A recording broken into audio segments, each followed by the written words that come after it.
এই তেলটাই, যে তেলটাই আমরা আলু ভেজেছি ওটার মধ্যে আমরা পেঁয়াজ দিয়ে দিব। অল্প পেঁয়াজ বাটা দিলাম 1 চামচ, রসুন দিলাম 1 চা চামচ, আদা বাটা দিব। আদা বাটাটা বেসিক্যালি দিচ্ছি মাংসটা সেদ্ধ হওয়ার জন্য। হলুদের গুঁড়ো দিব, সেই সাথে লাল মরিচের গুঁড়ো। এই যে হলুদ এবং মরিচটা অ্যাড করার পরে কিন্তু এটা একটা আমরা সল্ট অ্যাড করে বাদামি দিব, কালার হয়ে গেছে। এখানেও সল্ট? হ্যাঁ। আচ্ছা, এরপর আমরা একটু পোস্ত দানা দিব, পানি লাগবে। এই পর্যায়ে আমরা আরেকটু তেজপাতা আর একটু এলাচ। আমরা যখন মশলাটা কষবে তখন আমরা একটু ধনেপাতা দিব। বেশি করে ঘাটন লাগবো। যত তুই গাড়িবা তত মজা বাইরবো। একটু করে পানি ঢেলে দাও।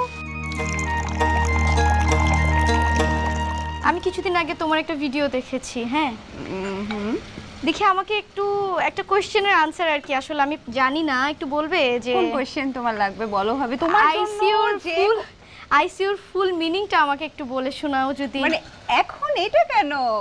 না আসলে এই যে মানে তুমি কি আইসিইউ যেতে যাচ্ছ? না, আমি তোমাকে দেখলাম তুমি ডাক্তারের ইন্টারভিউ নিচ্ছ, আইসিইউর ফুল মিনিং জানে না। তুমি জানো? আমি ডেফিনেটলি জানি, তোমাকে জানাবো। হ্যাঁ অবশ্যই, দর্শককেও জানাও। একটু পরে জানাই।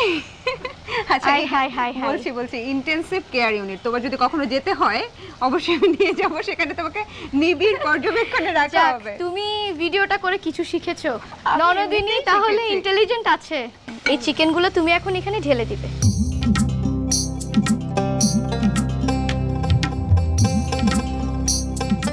এখন পানিটা দাও আমাকে।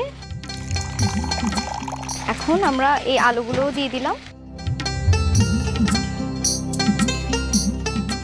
এরপর এটা পানিটা ঢেলে দিয়ে আমরা আরো পানি? হ্যাঁ আর একটু পানি, যেহেতু এটা ঝোল ঝোল হবে তাহলে পানিটা লাগবে আর একটু পানি। এটা চিকন জিরা বলে, হ্যাঁ।